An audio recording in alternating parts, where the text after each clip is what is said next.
ఒకప్పుడు 2 భాగాలంటేనే అమ్మో అనుకునే వాళ్ళు దర్శకులు. కానీ ఇప్పుడు అలా కాదు. ఈజీగా వెబ్ సిరీస్‌లు తీసినట్లు ఒక సినిమాకు 3, 4 భాగాలు ప్లాన్ చేస్తున్నారు. 2 పార్ట్స్ పోయి 3 పార్ట్స్ కల్చర్ మొదలైంది ఇప్పుడు.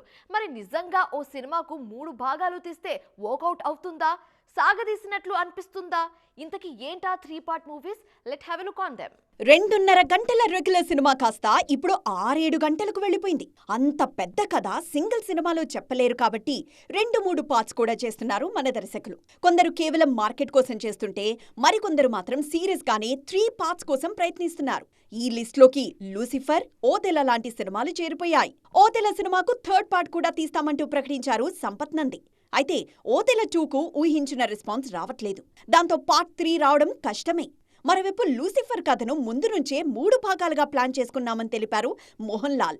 వివాదాల మధ్య వచ్చిన పార్ట్ 2 పెద్ద హిట్ అయింది. దాంతో పార్ట్ 3 ఉండబోతోంది. తెలుగులో ఇప్పటికే పుష్పకు ఇదే ఫార్ములా అప్లై చేశారు సుకుమార్. ఇప్పటికే 2 పార్ట్స్ వచ్చాయి. రేజ్, రూల్ రఫ్ఫాడించాయి. 2028లో ర్యాంపేజ్ కూడా ఉంటుందని కన్ఫర్మ్ చేశారు మేకర్స్. కేజీఎఫ్ విషయంలోనూ ఇదే చేస్తున్నారు ప్రశాంత్ నీల్. కేజీఎఫ్ 3 కూడా ఉంటుందని ఖరారు చేశారు ప్రశాంత్. అయితే పుష్ప 3, కేజీఎఫ్ 3 చెప్పినంత ఈజీ అయితే కాదు చేయడం. 3 పార్ట్స్ సినిమా చేయడం అంటే చిన్న విషయం కాదు.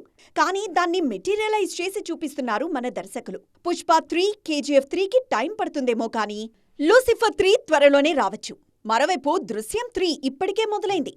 హిందీలో ధూమ్ 4, క్రిష్ 4కి రంగం సిద్ధమవుతోంది. మొత్తానికి సినిమాలు కూడా సిరీస్ల మాదిరే పార్ట్స్ వైజ్ వస్తాయేమో ఇక.